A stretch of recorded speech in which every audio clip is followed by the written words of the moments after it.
Ever notice how the biggest shifts often happen not with a bang, but with a series of seemingly disconnected announcements? A new AI model here, a massive infrastructure investment there, a statistical report that lands with a thud on a Tuesday.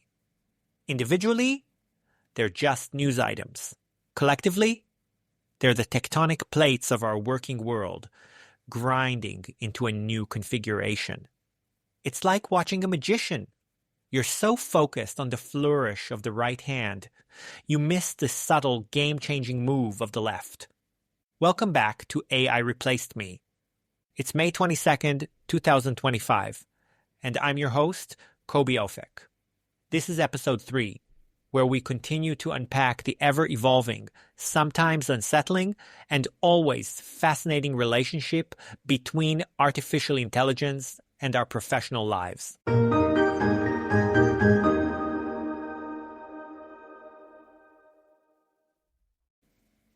Last week, we touched on the algorithmic arms race in hiring and the specter of bureaucratic bots. This week, we're looking at some colossal bets being placed on AI, the quiet ways it's reshaping who does what, and why some numbers tell a more unequal story than others. Let's start with Google, a company that rarely does things by halves. Their Google I/O 2025 conference, which wrapped up yesterday, May 21st, in Mountain View, wasn't just another developer fest. It was a full-throated declaration. AI isn't just a feature anymore. It's rapidly becoming the central nervous system of their entire operation, and by extension, a blueprint for the future of many industries. The announcements came thick and fast. We saw Gemini 2.5 Pro step further into the spotlight, now with an experimental enhanced reasoning mode called DeepThink, reportedly sweeping industry benchmarks. Google is positioning this not just as a smarter AI, but as a tool capable of complex tasks like in-depth legal research and sophisticated data analysis. Think about the implications for roles traditionally centered on information synthesis and interpretation. Then there's AI mode in search, now rolled out across the US. This isn't just about prettier search results.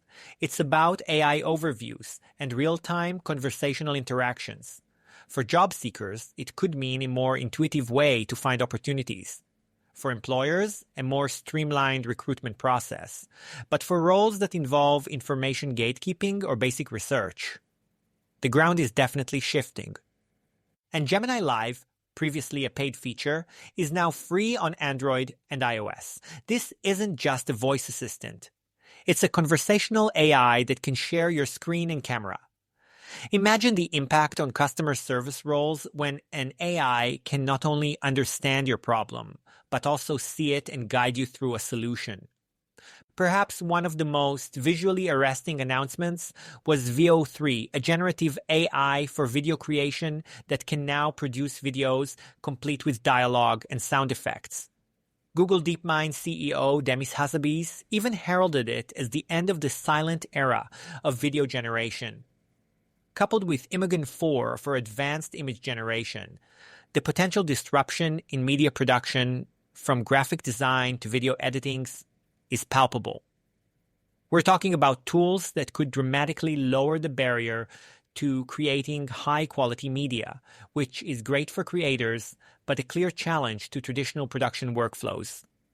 Google also gave us a peek at Android XR augmented reality glasses, even demonstrating live language translation, and a new video conferencing device called Google Beam. These could open up new markets in immersive tech, but also subtly alter traditional communication roles. And of course, a slew of developer tools like Google AI Studio and Stitch for UI design were unveiled, signaling a push to empower more people to build AI applications, which itself will create new specialized job opportunities. Sundar Pichai noted a 50 times increase in tokens processed by their AI, a stark indicator of widespread adoption. This isn't just Google building shiny new toys. It's them laying down the infrastructure, backed by that $75 billion investment we talked about previously, for a future where AI is integral to almost everything.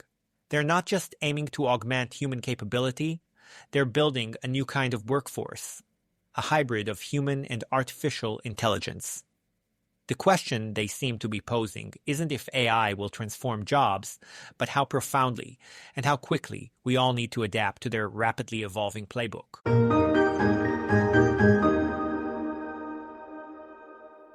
Now, while Google is painting a picture of collaborative symphonies and AI-powered innovation, a report dropped on May 20th from the UN's International Labour Organization that adds a rather dissonant chord. It highlights something many have suspected. AI's impact on the job market is anything but equal. The headline figure is stark. 9.6% of jobs predominantly held by women are likely to be transformed by AI, compared to just 3.5% of those dominated by men. That's nearly a threefold difference. The ILO is careful with the word transformation, suggesting significant shifts in duties and skills rather than outright elimination. But let's be honest, transformation can often be a euphemism for a very bumpy ride, especially if you're on the wrong side of that percentage. The roles most vulnerable? Administrative and clerical positions, secretaries, administrative assistants, data entry clerks. These are roles where women have historically been overrepresented, the very backbone of many offices. And unfortunately, prime candidates for the kind of automation Google's new tools are designed to deliver. This isn't just about numbers. It's about the potential for AI to amplify existing systemic inequalities. Women have fought hard for gains in the workforce. Now, there's a real risk that AI could disproportionately undermine those achievements, pushing many into more precarious situations. It's like trying to climb a ladder that someone keeps selectively greasing. And what about industries like media, software, and finance, which the report flags as undergoing significant changes?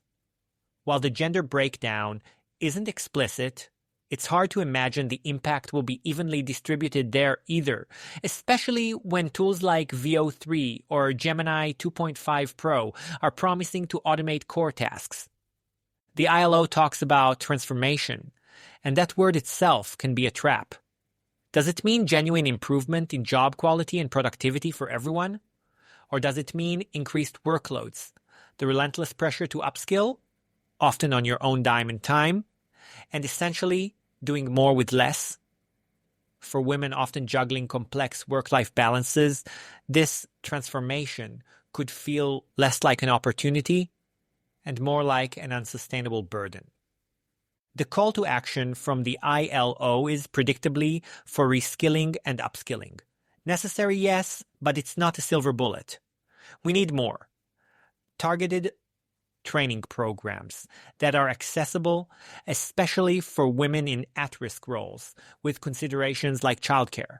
We need a serious push for gender-neutral hiring and promotion practices in the emerging AI fields. And critically, we need to address pay equity to cushion the blow of any job downgrades or losses.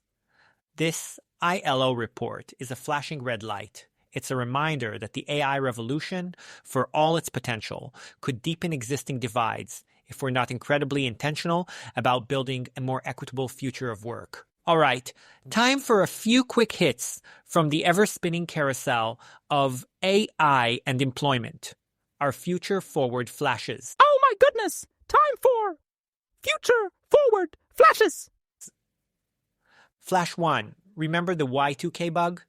We braced for digital Armageddon and mostly got a quiet New Year's Day. The current AI job market impact feels less like a sudden crash and more like a silent creeping tide. Challenger, Gray and Christmas reported that AI was directly cited for nearly 4,000 layoffs in May alone. That's 5% of all job cuts. It's not a tidal wave headline, but it's a steady erosion, particularly in white-collar roles. Flash 2. The World Economic Forum, in one of its many pronouncements, surveyed employers and found a rather chilling consensus. 41% plan to downsize their workforce by 2030 due to AI automation. Let that sink in. Nearly half. Now, they also talk about upskilling and reskilling, but that 41% figure is a stark indicator of intent. It's less if, and more how many. Flash 3. Randstad CEO Sander van 't Noordende is out there championing AI as a productivity booster, claiming employment levels will remain stable. Their big play?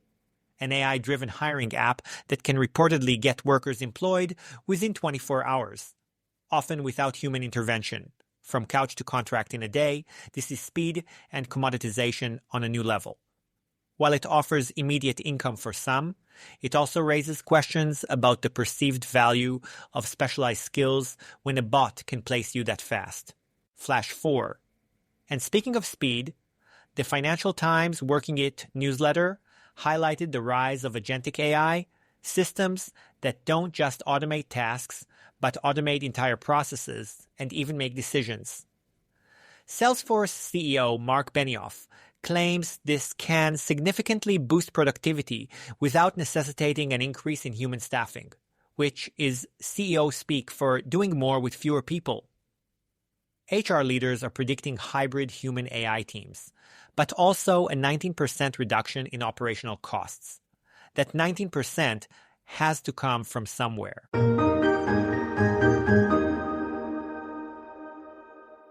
So we have these big, bold pronouncements from Google and sobering statistics from the ILO, but a lot of AI's impact isn't happening in press releases or academic reports. It's happening quietly, in the day-to-day operations of businesses. The lack of a single, massive AI takes all jobs headline on any given day is paradoxically the real story. It means AI integration is becoming normalized, baked in. We're seeing a shift from dramatic, headline-grabbing layoffs directly attributed to AI to subtler forms of displacement. Think role evolution, where tasks are offloaded to AI and humans are expected to upskill, which can often feel like working harder for the same pay, or risk being managed out.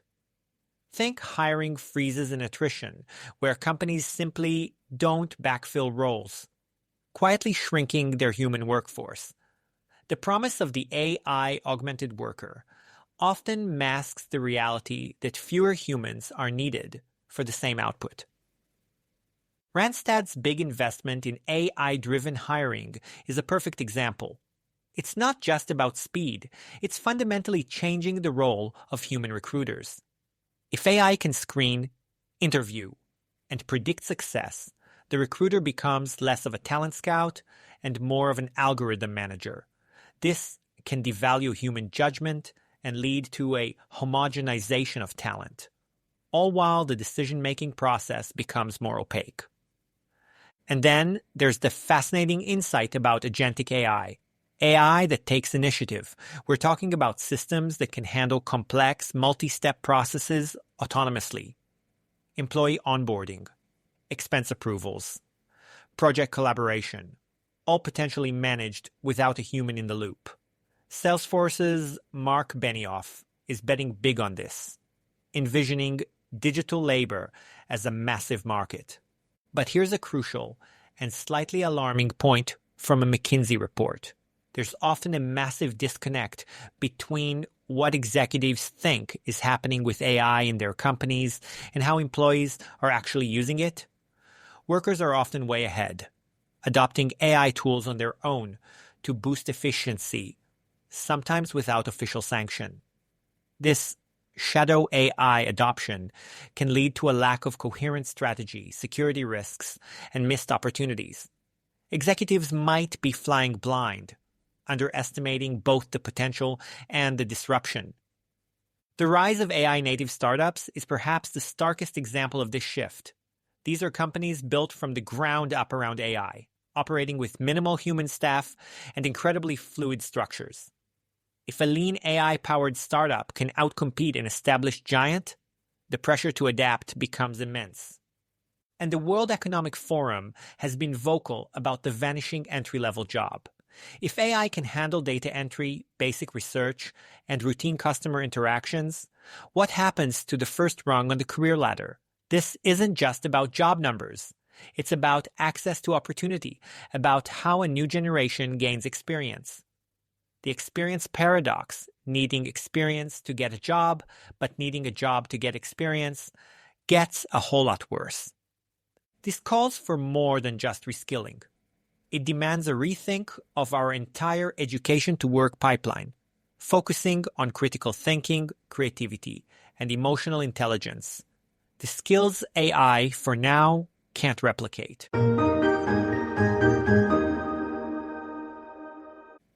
So what's the common thread weaving through Google's grand vision, the ILO's warnings of inequality, the quiet erosion of roles, and the rise of AI that acts more like a manager than a tool? It's a story of accelerating integration and unequal impact. AI is no longer a niche technology. It's becoming foundational. But the benefits and the burdens of this transition are not being shared equally.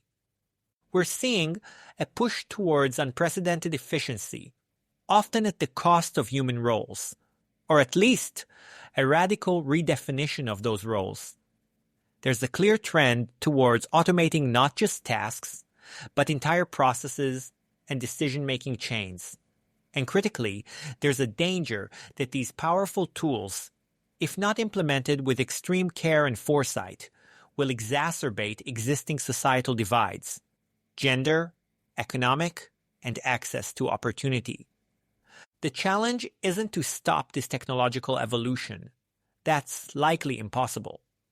The challenge is to shape it, to ask the hard questions about who benefits, who's left vulnerable, and what kind of working world we actually want to build. It's about moving from being passive observers of this change to active participants in directing its course. Navigating this requires a clear-eyed view of what's happening and a proactive strategy to adapt and find your unique value. That's the core of what I explore in my book, Keep Your Day Job: How to AI-Proof Your Career. You can find it on Amazon and wherever you get your books. Thanks for tuning in to AI Replaced Me. Join me next week as we continue to chart this rapidly changing territory, trying to make sense of a world where the lines between human and artificial intelligence are becoming increasingly blurred.